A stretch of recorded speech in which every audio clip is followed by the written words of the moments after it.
আসসালামু আলাইকুম। ডিটিপি টেলিভিশনের বিশেষ সাক্ষাৎকার অনুষ্ঠান আমার স্বপ্নে আজকের অতিথি প্রতিভাবান মায়ের স্বপ্ন পূরণে সফল কণ্ঠশিল্পী তাজরুবা করিম তাজ।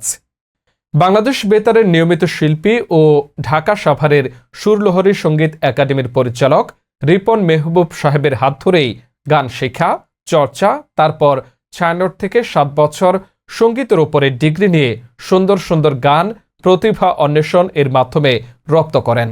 তার আগামীতে দেশের স্বনামধন্য শিল্পী হিসেবে নিজেকে প্রতিষ্ঠিত করতে চান এবং দেশবাসী সহ সকলের দোয়া আশীর্বাদ নিয়ে।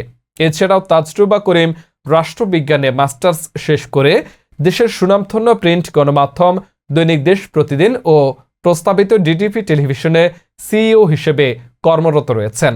নিয়মিত গান পরিবেশন সহ উপস্থাপনা চালিয়ে যাচ্ছেন এই শিল্পী।